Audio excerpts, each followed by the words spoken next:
আবারও দিনে দুপুরে ছিনতাইয়ের কবলে পড়েছে দশশিকা গ্রামের ফরিদা বেগম নামে এক মহিলা।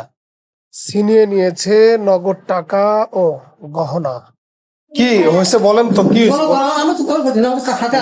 কি হয়েছে বলেন তো? আমার বিটি মনে করেন যে আমরা বিয়ে দিছি, সেই বিটির বাড়ি যাম বাবা, যাই আমি ধরুন মনে লাইনে আমি ফল কিনছি, আমার বিটি অসুস্থ, ফল কিনছি, ফল কিনে ব্যাগের মধ্যে থুছি।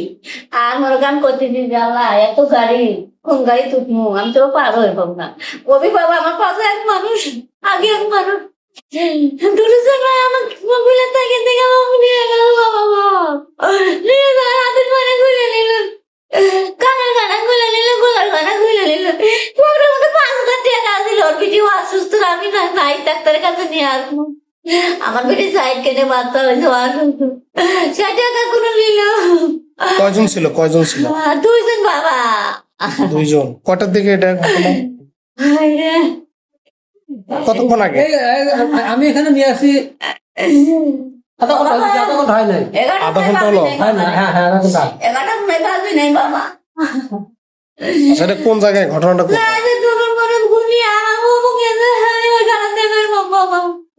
আপনার বাড়ি কোথায়? আমার বাড়ি আমার বাবার আপনার বাড়ি কোথায়? 10 শিখা বলা না? আমার কাপড় চুপড় বিরাট নেই। আপনার নাম কি? আমার নাম করি না, আপনার স্বামীর নাম? মরে গেল, মরে গেছে 1 বছর ধরে নেই।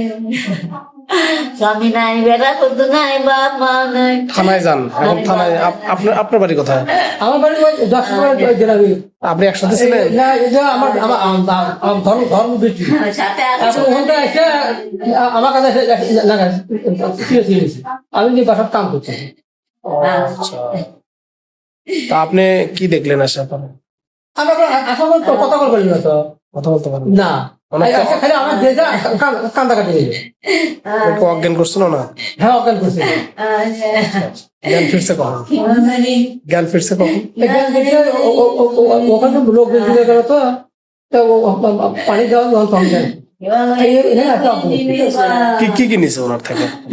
আমার দেয়ার বড়ি গয়না, কানে আটানি, হাতে আটানি, গোলাতে আটানি, আমার ব্যাগ, আমার 5,000 টাকা, আমার কাপড় চুপ ব্যাগ পড়া, আমি ভাত খাই, আমার দাঁতের পানির গাড়ির মধ্যে বাবা।